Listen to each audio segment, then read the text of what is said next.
Hello, members. Again, my name is Tim Roberts, U.S. National Director. I want to welcome you now to week 4 of the U.S. Member Extravaganza.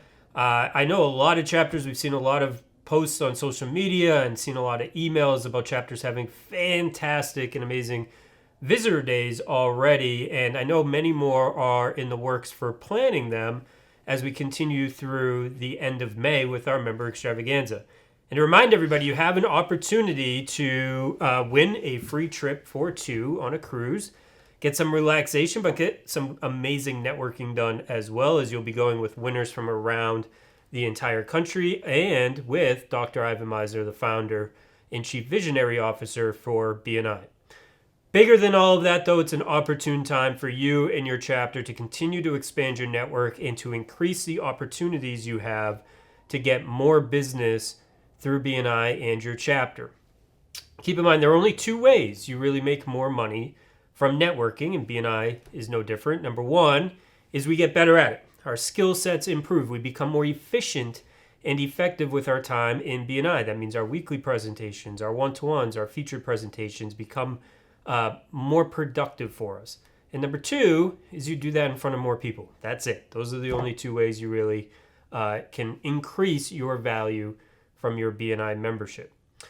There's one key element as you're planning these big visitor days, or even if they're smaller growth events during this time, that will make it effective for you both as a chapter and individually, that is often overlooked or forgotten, and that is follow-up.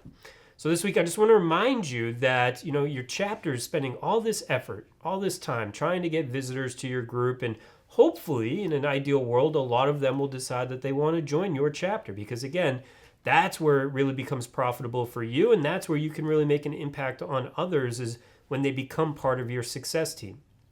In order for that to happen, follow-up is essential. It's not likely that many people can make an instant decision or commitment to a BNI chapter at the meeting. There's a lot of people who do, but there are many, many more who don't, okay? And so follow-up is really key to remind them of that they're wanted, that you want them to be a part of your chapter, to remind them to come back.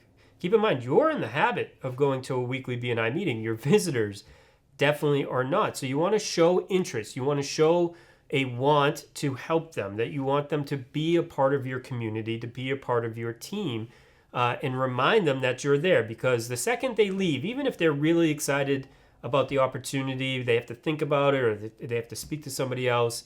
The second they leave that meeting, they're going to be inundated with their own deadlines and fires and family and everything else that's going to go on. That you want to be there to remind them that there is a group of people out there that want to help them.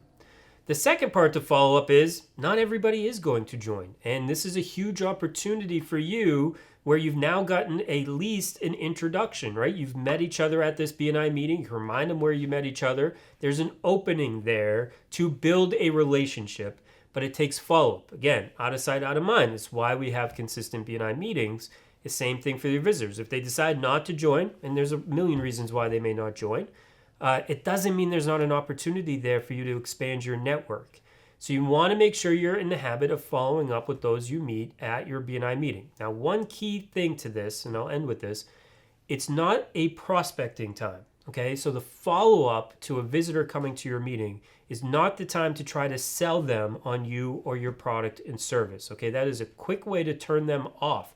It will lead to very little, if not zero business for you, and it will turn them off from ever coming back to your chapter, which is a loss for every member in that group. You want to follow up with them with the idea of expanding your network, of relationship building, okay? So whether they join BNI or not, it's a good opportunity to get somebody else who may pass you referrals and vice versa. Take that approach. Be very similar to what you do in your BNI meeting. Follow up, go have coffee, go have lunch, get to know them better.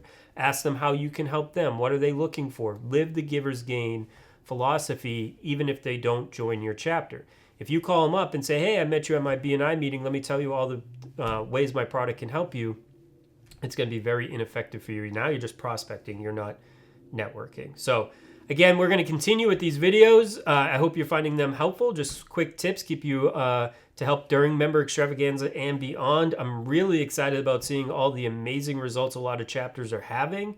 And I hope your chapter has or is planning something in the very near future to really capture this good opportunity, have some fun with it, grow your network, which will grow your business, and maybe you get a chance to win and be on this trip. It's going to be the largest networking event on the open seas. A lot of fun, great relaxation, some learning, some networking, maybe some business opportunities come from it. So best of luck, and we look forward to talking to you soon.